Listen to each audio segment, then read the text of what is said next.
मैं हर्षवर्धन बंसल, प्रयास नाट्य संस्था, नाटक सोने का चूहा, दिग्दर्शन मुकुंद तेलंग। मेरे पिता धर्मदत्त की शहर में बहुत बड़ी मिठाई की दुकान थी। उनका व्यापार सिर्फ इस शहर में ही नहीं, देश विदेश में प्रसिद्ध था।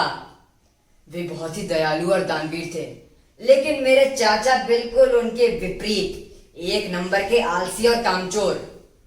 वे हमेशा मेरे पिताजी का व्यापार हड़पने में लगा करते थे। व्यापार बढ़ाने के सिलसिले में मेरे पिताजी पास ही के गांव नाव लेकर गए। बारिश का मौसम था, नदी का रास्ता था। तेज लहर आई और मेरे पिताजी की नाव, मेरे चाचा तो इसी फिराक में थे कि कब मेरे पिता की मृत्यु हो और वो हमारा सारा व्यापार हड़प लें। उन्होंने मुझे और मेरी माँ को घर से निकाल दिया। वे हमसे बोले, निकल जाओ इस घर से, कोई जरूरत नहीं है तुम्हारी। हाँ हाँ, निकलो इस घर से, कोई जरूरत नहीं है तुम्हारी। अपने बेटे को भी साथ में लेकर जाओ। हाँ। मैं और मेरी माँ पास ही गांव में आकर रहने लगी। वहां मेरी माँ दूसरे लोगों के घर पर बर्तन मांजा करती। वहां की एक सेठानी भी कम नहीं थी। ओए, ठीक से बर्तन साफ कर। इतना धीरे बर्तन साफ करेगी तो होगा काम, थोड़ा जल्दी बर्तन साफ करा कर। माँ का यह हाल मुझसे न देखा गया। रात को मैंने माँ से कहा, माँ, तुम्हारा यह हाल मुझसे न देखा जाता। मैं चाहता हूं कि मैं भी पिताजी जैसा बड़ा व्यापारी बनूं। तुम अवश्य बनोगे बेटा, लेकिन व्यापार शुरू करने के लिए थोड़े धन की आवश्यकता है। वो तुम कहां से लाओगे? माँ, सुना है पास ही के नगर में सेठ ध्यानचंद रहते हैं, जो होशियार एवं हुनार लड़कों को कुछ पैसे उधार देते हैं। अगली सुबह मैं सेठ ध्यानचंद की दुकान पर गया। उनसे कहा, प्रणाम सेठ जी, मैं सेठ धर्मदत्त का बेटा रामू। मैं अपना खुद का कोई व्यापार शुरू करना चाहता हूँ, इसलिए मुझे थोड़े धन की आवश्यकता है।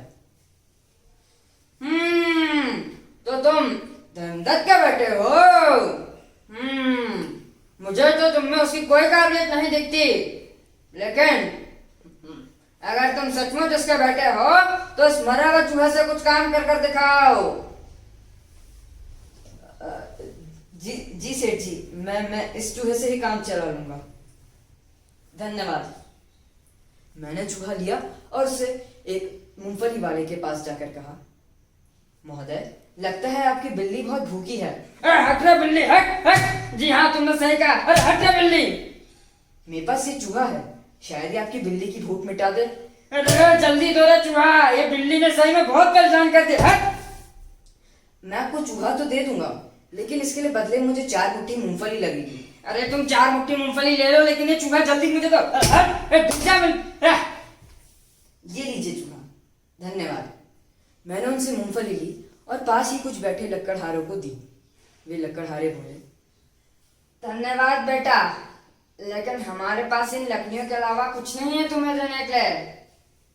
महोदय, मैं इन लकड़ियों से ही काम चला लूंगा। मैंने उनसे लकड़ियां ली और उन्हें जाकर बाजार में बेच दिया। उन लकड़ियों से जो पैसे मिले, मैंने उन पैसों से और मूंगफलियां खरीदी।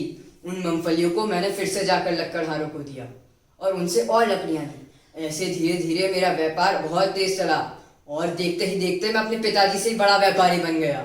कुछ महीनों बाद मुझे सेठ ध्यानचंद की याद आई, जिन्होंने मुझे मरा हुआ चूहा ऋण के तौर पे दिया था। मैंने उनसे जाकर कहा, प्रणाम सेठ जी, मैं सेठ धर्मदत्त का बेटा रामू। याद कीजिए, कुछ महीनों पहले आपने मुझे एक मरा हुआ चूहा दिया था।